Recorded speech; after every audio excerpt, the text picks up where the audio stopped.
मला ना कधी कधी पुन्हा तुझ्या इतकं व्हावंसं वाटतं.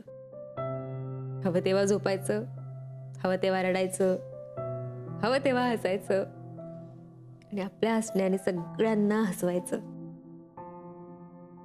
आणि सगळ्यात महत्वाचं म्हणजे कुठलेच डिसिजन्स घ्यायचे नाहीत, कुठलेच.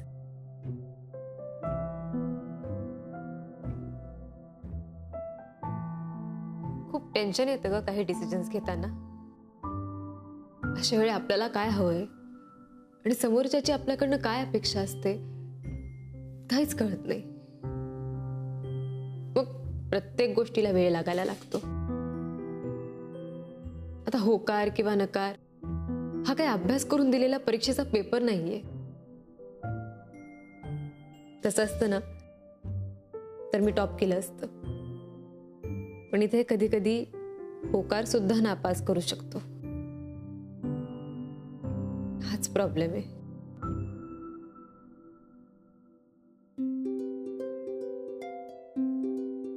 बघ हेच आवडतं मला तुझं. हे तुझ्यासारखं गोड हसणं शिकवशील मला? चल आता मी तुला जे काही सांगितलंय त्यावर नीट विचार कर. येते मी.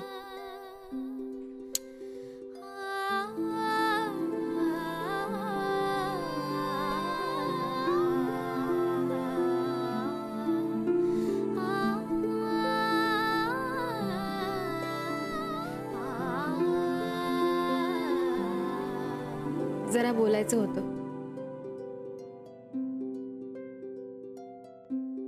सिरियस आहे. काय झालं?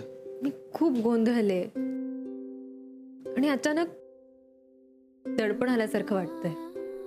आजी म्हणत होती काल विवाह मंडळातून फोन होता, स्थळाचं काय झालं म्हणून. अच्छा, पण तुम्ही तर भेटताय ना आणि तुमचं बोलणंही सुरू आहे. पण मला आणखी वेळ हवाय. मग सलील वेळ देत नाहीये का तुला? नाही, तो तर म्हणतोय तुला हवा तितका वेळ घे. मग प्रॉब्लेम कुठे आहे? प्रॉब्लेम वेळेचाच आहे विक्रांत. मला या गोष्टीची भीती वाटतेय की त्याने दिलेल्या वेळानंतर सुद्धा माझा नकार असला तर.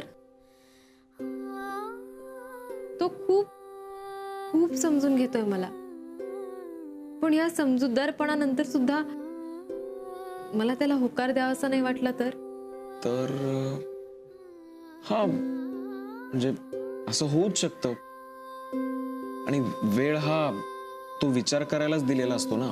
पण हे माझ्या बाजूने झालं विक्रांत. त्याच्या बाजूने काय? इतका वेळ थांबल्यानंतरही त्याला नकार मिळाला तर. आणि तो माझ्यासाठी कितीतरी चांगली स्थळं नाकारत असेल आणि माझ्या नकारानंतर त्याचं काय? Excuse me sir, Monica ma'am बोलावतात. आलोच.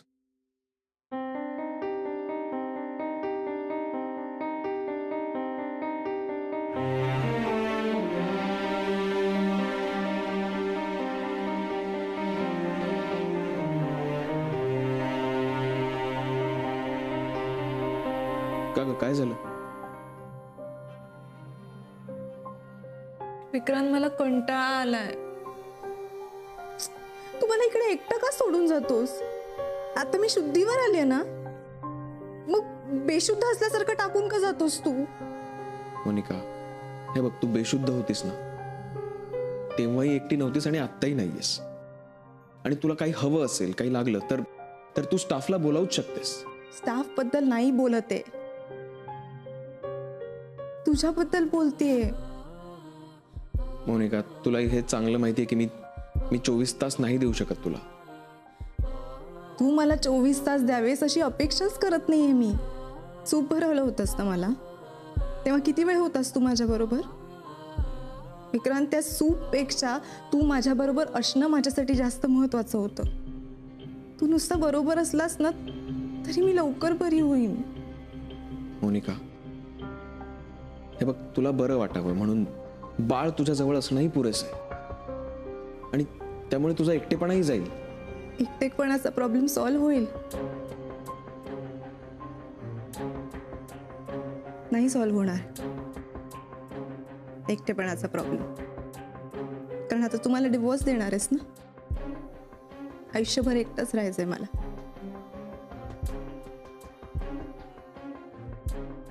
एनिवे, मानसी कुठे? नाही म्हणजे कायम ती तुझी शेपूट असल्यासारखी तुझ्या मागे मागे फिरत असते ना. आता दिसत नाहीये म्हणून विचारलं. ती गेली असेल. असेल असेल म्हणजे तुमचं आजकाल एकमेकांशी फारसं बोलणं नाही होत का? ती सलीलला भेटायला जाणार होती. Come again? काय बोललास तू? ती सलीलला भेटायला जाणार होती. कळलं? That's great. That's very good. चांगली प्रगती आहे नाही?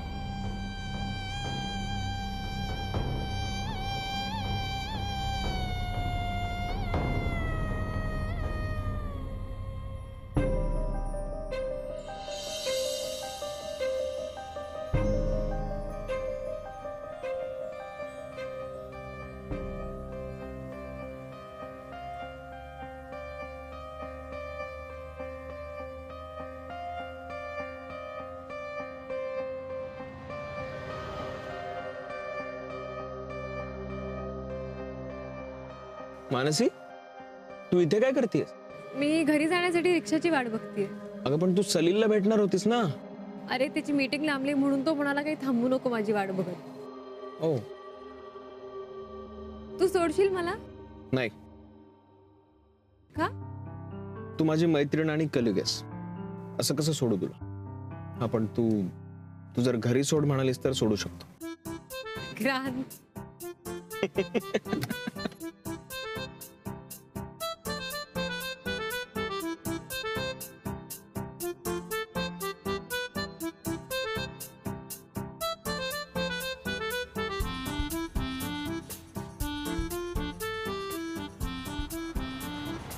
काय झालं सलीलचं? अरे त्याची मीटिंग संपतच नव्हती. मग तू म्हणाला उगाच थांबू नको, आपण नंतर भेटू. नाही ते कळलं मला तुझ्या उतरलेल्या चेहऱ्यावरून. असं काही नाहीये विक्रांत. राग आलाय? राग अजिबात नाही. राग कशाला येईल? हे बरं या म्हणजे लकी असेल सलील. त्याने इतका उशीर केला, तो भेटला सुद्धा नाहीये तुला, तरी पण राग नाही आला तुला त्याचा. विक्रांत, काळजी करू नकोस, तुमची भेट आज नक्की होणार आहे. अच्छा, तू काय ज्योतिषी आहेस? Second. High. High, I am so sorry. माझी आत्ता मीटिंग संपली, मी जस्ट फ्री झालो. आपण भेटू शकतो का आत्ता? कळलंय मला, हो म्हण. ठीक आहे, येते मी. Okay, great. मी वाट पाहतो. बाय.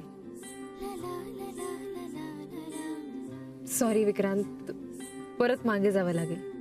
मानसी, काही गोष्टींसाठी काही पावलं मागे जाणं हे नेहमीच चांगलं असतं.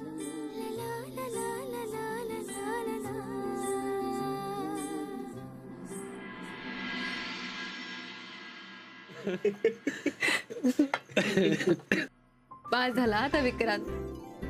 असं कसं? अगं त्याला वेळेचं महत्व कळलं पाहिजे. हे बघ सलील, तू आता जर वेळ पाळली नाहीस तर तुझ्यावर वाईट वेळ येऊ शकते. Okay, I am so sorry. अरे मला नाही, हिला सांग, माझं काही नाहीये. अरे हो, खरंच की. Okay, I am so sorry. पुन्हा असं होणार नाही.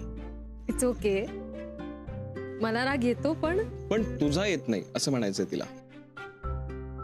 असं काही नाही. म्हणजे बघ ना, तू मगाशी तुला इतका उशीर झाला पण ती अजिबात चिडली नाही तुझ्यावर. तसं नाहीये. मला राग आला होता, पण मी तो दाखवला नाही. हे बघ, तेच सांगतोय मी. म्हणजे कळतंय ना तुला? तू ना ह्याच्याकडे लक्ष देऊ नकोस. आता माझं हसून हसून पोट दुखायला लागलंय. मी फक्त विचार केला की असेल काहीतरी कारण, झाला असेल उशीर. नाही, पण मला वाटतं की असंही कधी कधी व्हायला पाहिजे. उलट अशा सिच्युएशन मधनं माणूस जास्ती कळतो. बट जोक सपाट, मानसी वेळ आणि कमिटमेंट्स यांच्या बाबतीत खूप पर्टिक्युलर आहे, खूपच. तिला अशा छोट्या छोट्या गोष्टींमधून आनंद मिळतो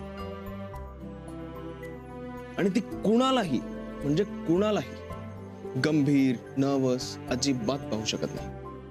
आणि त्यात तिच्या सोबत असेल कोणी तर त्याला तर अजिबातच नाही. विक्रांत बास आता. तू जवळ माझं प्रगती पुस्तक उघडलंयस. ठीक आहे, तुझं प्रगती पुस्तक बंद करतो आणि मी निघतो आता. हं? अरे थांब ना. अरे लग्नासाठी तुम्ही भेटलात की मी? तुम्ही चालू द्या. हं? मी येतो. Bye bye.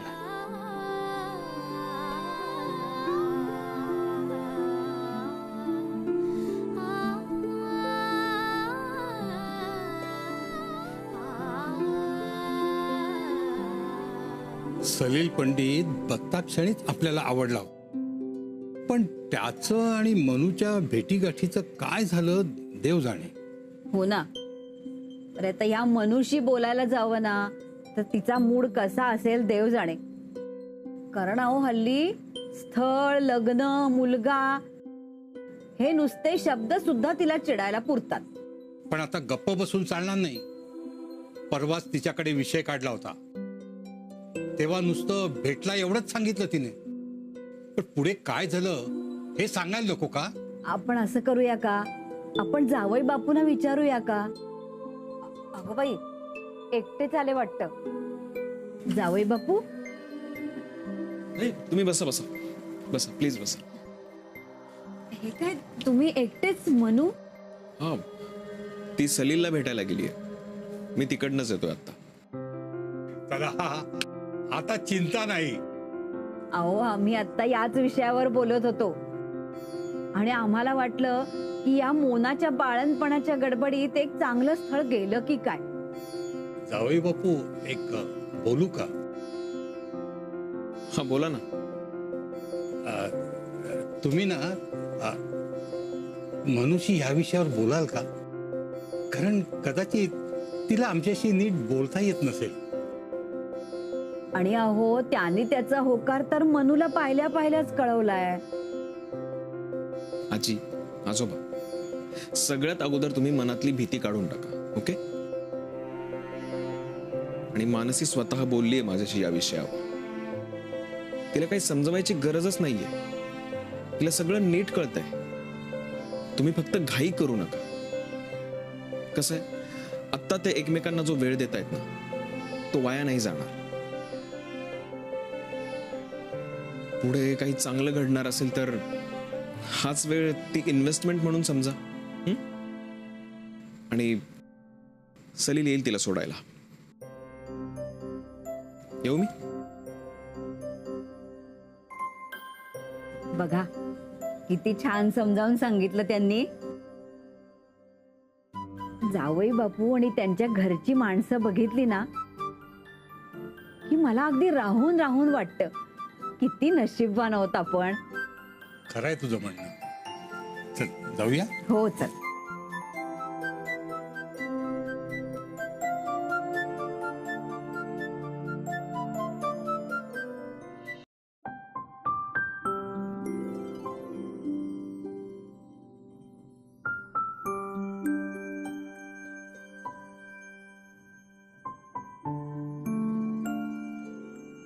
चला.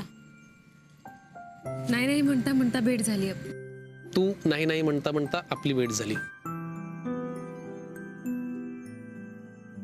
पण आज मस्त वाटलं मला. म्हणजे आपली तर भेट झालीच, पण आज विक्रांतशी सुद्धा पहिल्यांदाच असं मोकळेपणाने बोलता आलं मला. मस्त माणूस आहे. मला ना आज मानसी एक गोष्ट शिकायला मिळाली.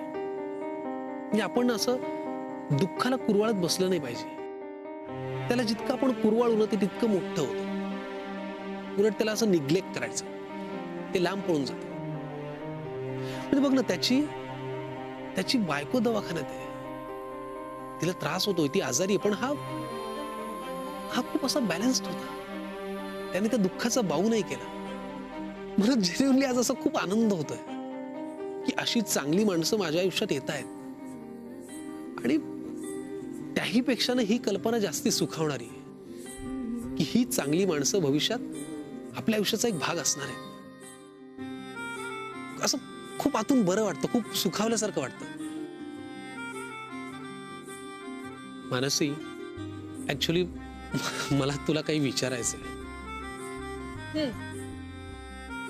अगं नाही, मला सिरियसली तुला काहीतरी विचारायचंय मानसी. माहितीये मला. काय? मी उत्तर आताच देते.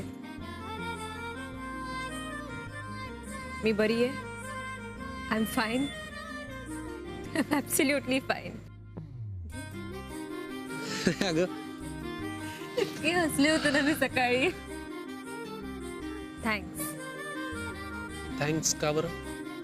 कारण तू माझ्या दिवसाची सुरुवात ह्याच प्रश्नाने करून मला हसवल्याबद्दल आणि दिवस संपताना पुन्हा तोच प्रश्न विचारून परत हसवल्याबद्दल. अगं चलो बाय.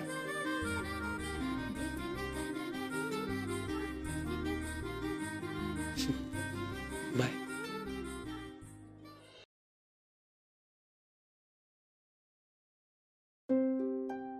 विक्रांत,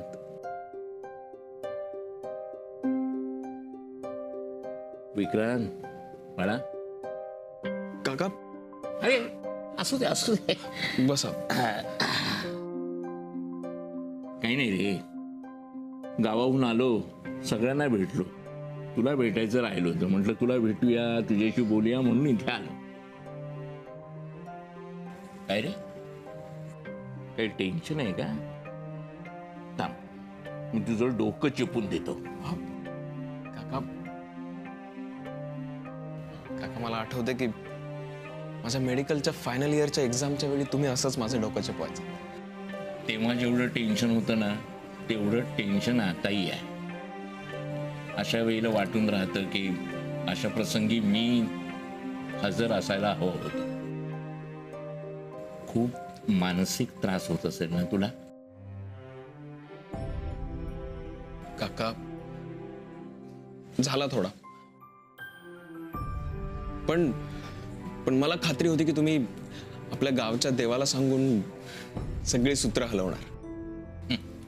सूत्र हलवणारा मी कोण रे? नाही, माझी भाबडी श्रद्धा मात्र आहे त्याच्यावर. आणि मला राहून राहून वाटतं तो माझं ऐकतो आणि म्हणूनच वारंवार साकडं घालायला मी तिकडे जातो. हे गे काय आठव आठव बघू. आठवेल आठवेल. हे खेळणं आहे, पाळण्याला बांधतात ते. तुझंच आहे ते. माझं माईच्या नकळत गावाकडे नेऊन ठेवलं होतं हे खेळणं. विक्रांत, लहान मुलांची मला खूप आवड, पण लग्न करायचं नाही हा निर्णय अगोदरच घेऊन ठेवलेला. परवडण्यासारखं नव्हतं रे स्वतःचा संसार उभा करणं त्यावेळेला.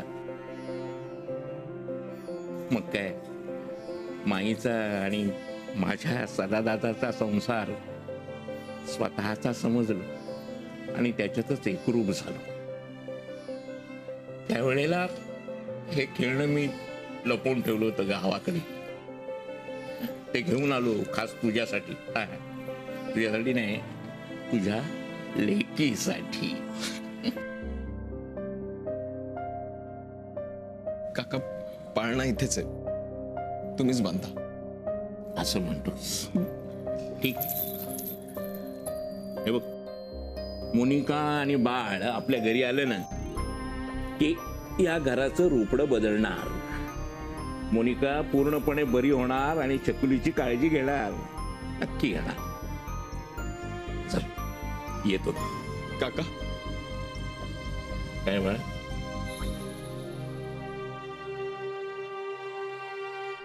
ए